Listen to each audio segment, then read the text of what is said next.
would like to introduce you to the audience. So, welcome on stage Akanksha S. Gulia. She is an award winning advocate of human centered leadership who believes authenticity and empathy are the foundations of meaningful success. Shaped by a nomadic childhood in India, she blends creative insight and strategic thinking across diverse industries to build people centered, innovative environments. Her mission is to cultivate resilient, purpose driven cultures where every voice is valued and success is co created. It's the introduction of Akanksha, so the stage is all yours. Thanks, Melinda. Can we have the slides up, please?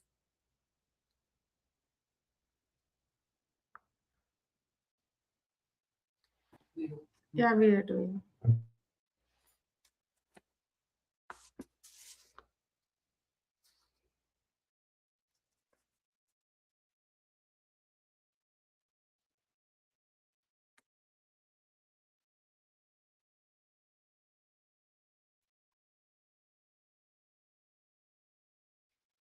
The slides. Yeah. Perfect, thank you. Hello, everyone. Before I say anything inspiring, I want to name something that is true. And many of us have learned how to break barriers. And we do so repeatedly, expertly, and quietly. But we are rarely taught to do so without breaking ourselves in the process. Being rooted does not mean being immovable. It is like carrying a portable compass. And mine is very simple: service, integrity, and protecting people's dignity. I was raised in a defense family, so I learned early on how quickly normal can change overnight. New cities, new languages, and new unspoken rules. Every move somehow taught me the very same lesson. If you want to belong, you should move fast. You read the room, you translate yourself, and you become adaptable. And if you are not careful, you become so good at adapting that you start disappearing from your own life. So today, I'm here not to give you motivation, but to give you relief and a strategy, a way to build a legacy and protect well being at the same time. Can we switch over to the next slide?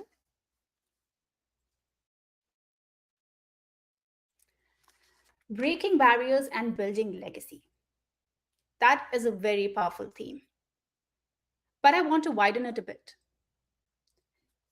Legacy isn't the only big thing that you build. It is also the standard that you set for what leadership costs. The future of women's leadership wouldn't be measured by how many barriers we break. However, it is going to be measured by what we normalize while we break these barriers. If success requires chronic self-erasure, we do not really get a legacy. What we get is a pipeline of high-performing people who are quietly burning out while everybody else is calling that resilience. So here's the shift that I'm offering. Can we move on to the next slide? We can lead with empathy and hold our boundaries. We can also lead across cultures without dissolving our identity. And lastly, we can pursue innovation without making our nervous system the collateral. A future where ambition does not demand self-abandonment, empathy is not a tax, and cultural intelligence isn't code switching until you disappear. Lastly, innovation is not just a product. It is how we design trust, work, and belonging. And as I iterated before, being rooted isn't being immovable, it is carrying a portable compass. Mine is simple: service, integrity, and dignity. Next slide, please. I used to think that adaptability meant that I could fit anywhere. Now I define it as I can stay myself everywhere. When you grow up across places, you learn something very quickly. In one culture, confidence is volume, whereas in another, confidence is restraint. While in one room, directness may be respected, in the other, directness can feel unsafe. That's cultural intelligence. It is not about memorizing etiquette, but it is reducing harm while increasing clarity. It's leadership that does not force people to guess what really matters. And here's the part that we often do not say out aloud. Women who do this translation every single day are often not given credit and do that repeatedly, often without rest. My path moved me from architecture to human centered design and then strategy. However, it underlined a very simple truth for me: what we build shapes who can thrive. While architecture taught me that you cannot blame people for reacting to a building that was designed for stress, human centered design taught me how you should listen long enough for the real problem to feel safe enough to show itself. And lastly, strategy underlined that if you do not protect the human core, the system will win every single time. So when I look at organizations today, I do not see org charts or goals. I see spaces: emotional, psychological, and cultural. And I ask, is this place built for humans or only for output? And that's why I treat leadership like design, not as a personality, but as conditions. And conditions matter even more when your team is spanning across cultures, distance, and has a very different way of signaling respect. Can we switch over to the next slide, please? One of my most instructive lessons in cultural intelligence is very simple.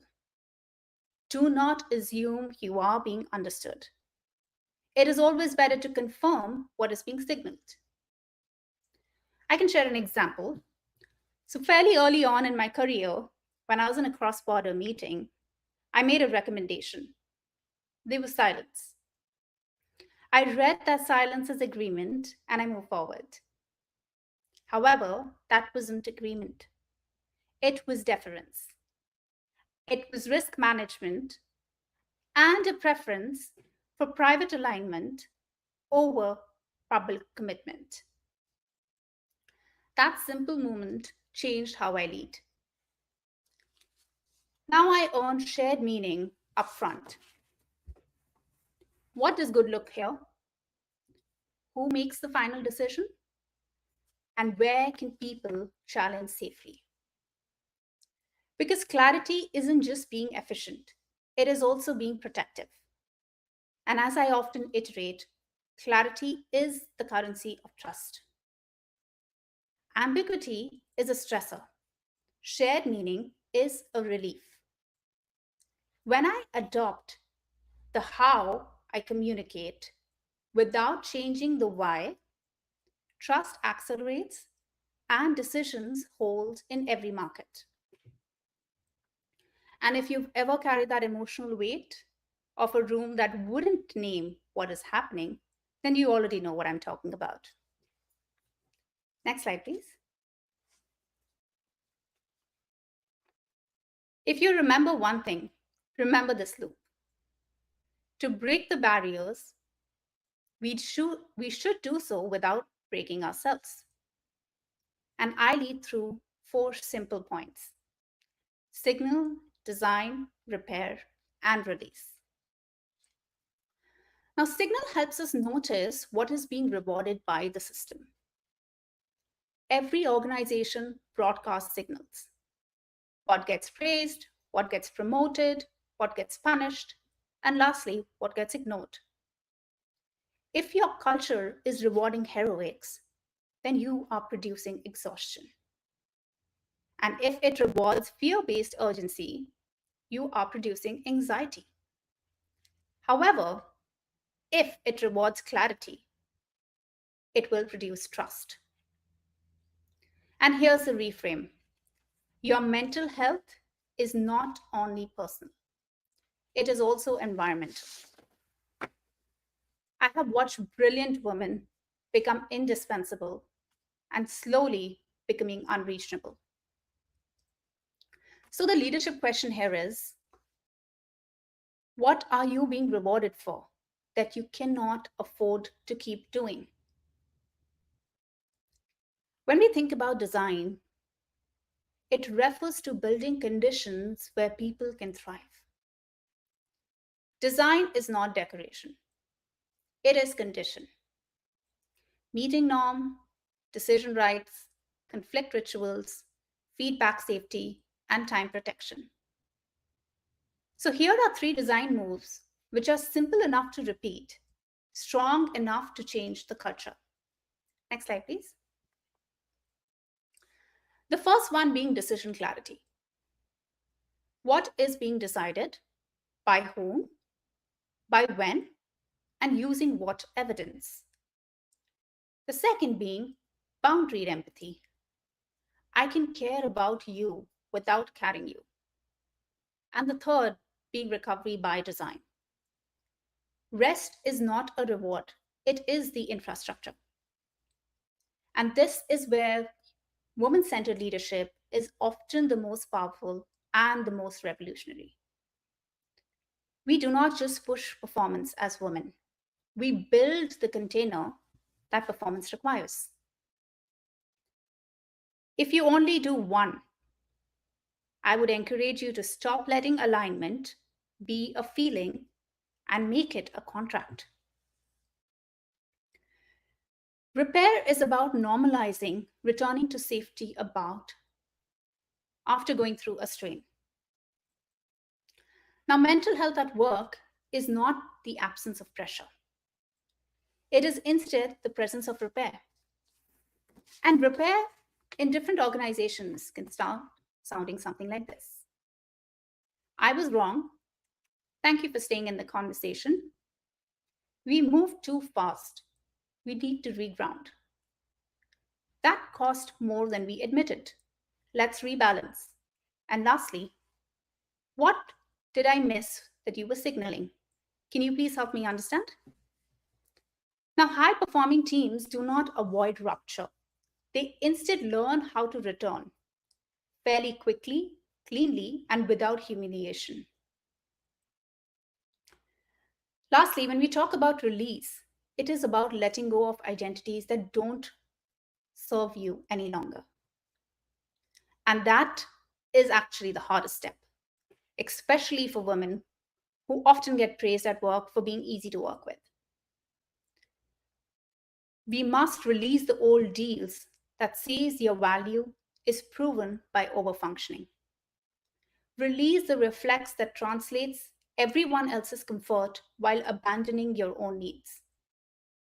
And lastly, release the identity that confuses being agreeable with being safe. The future does not need women who can carry the system. It needs women who can redesign it. I'm going to be giving you 5 seconds. Let's think through this privately. What is the barrier that you have mastered that is quietly costing you your well-being?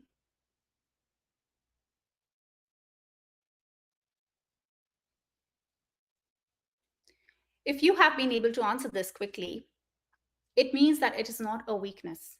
In fact, it is awareness. And awareness is where legacy begins. Because you cannot redesign what you cannot name. Next slide, please.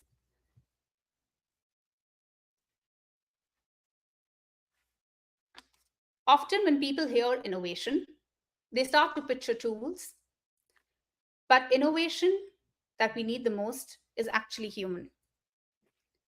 Innovating how we disagree without humiliation, innovating how we lead across cultures without erasing the differences, and lastly, innovating how we hold ambition without sacrificing our health.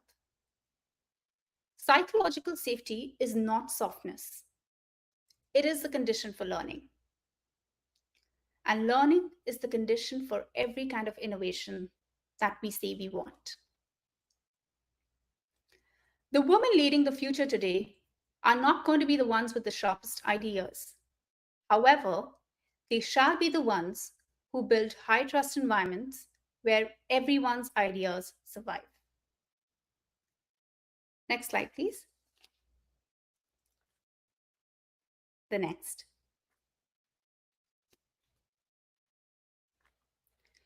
Our world is full of monuments, and that is proof that legacy can be made visible. However, the most powerful legacy that you will build might be invisible. A team that does not fear each other, a culture where clarity is normal, and a generation of women who do not confuse exhaustion with excellence. So, there are three takeaways that I would like you to take today. The first, breaking barriers, yes. Building legacies, absolutely. But refuse the old deal that says leadership must cost you your health. The future does not need women at the table. It needs women who can redesign the room. And when that room gets loud, we should consult the portable compass: service, integrity, and dignity. With that, I'd like to leave you with the thought that may your legacy be what you build and what you refuse to sacrifice. Let's lead without breaking ourselves.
I see a question in the chat where you're being asked, how can people push boundaries without causing burnout or stress?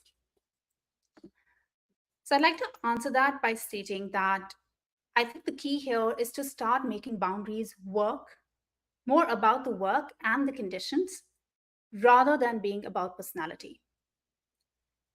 And as I shared, it's important to use the decision clarity language. What is needed, by when, and what are we trading off when we are choosing a particular path over the other? And then I would go about pairing that with empathy, because I care more about the outcome versus, you know, trying to understand what you can do by X, Y, and Z time. And over time, as you can notice, that consistency helps to build trust and ambiguity that makes the boundaries look more like attitude.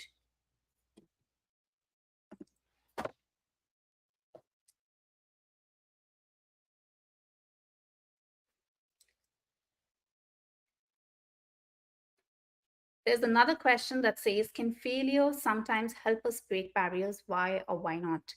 I think that's a really wonderful question. And I see it as failure is not something that we take as a setback. Instead, it is a stepping stone towards a direction we may not have thought about. So I would definitely take that as um, helping us break barriers because it makes us much stronger, and it also helps us understand an alternative way of working through things. Any more questions? I think that's pretty much it.